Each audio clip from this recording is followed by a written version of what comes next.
लागतील. नंबर 5 कांटूर पडली आणि टेरेसिंग. हे पाहिजे का कांटूर पडली आणि टेरेसिंग? हे काय असतं? समजा आपल्या गावात काय दुष्काळ आहे. काय मागे लक्ष द्या, मी घ्या. तुझ्या पुस्तकात दिलेलं आहे. आपल्या गावात काय आहे?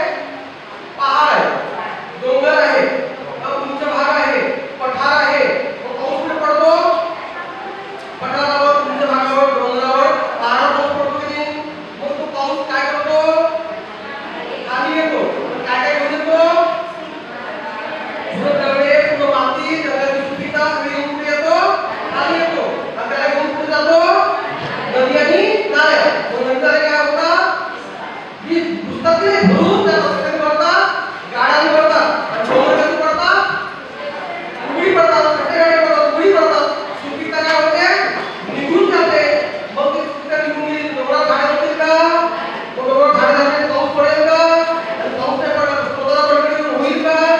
मग काय करावं लागेल आपल्याला? डोंगरावरती कांटूर पडली आणि टेरेसिंग करावं लागेल. म्हणजे नाल्या करावं लागतील, खड्डे करावं लागतील, जैविक बांध करावं लागेल. स्टेप बाय स्टेप पायऱ्यांच्या स्वरूपात पाणी अडवावं लागेल, जिरवावं लागेल, माती अडवावी लागेल, जिरवावी लागेल आणि पाण्याला फिल्टर करून कुठे आणावं लागेल?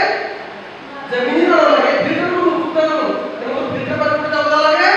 धरणात किंवा माती नाला पाल किंवा नदीला जाऊ द्यावं लागेल.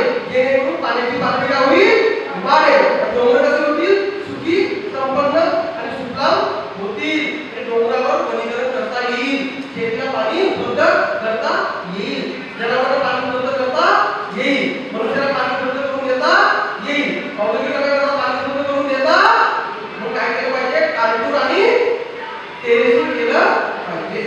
त्यानंतर मुलांनी विचार करणे, आम्ही साहेब टाकीचं पाणी मिळते, नळाचं पाणी मिळतं, मग कोणत्या विहिरीचं पाणी पिईल? मग ते विहीर कशासाठी आहे?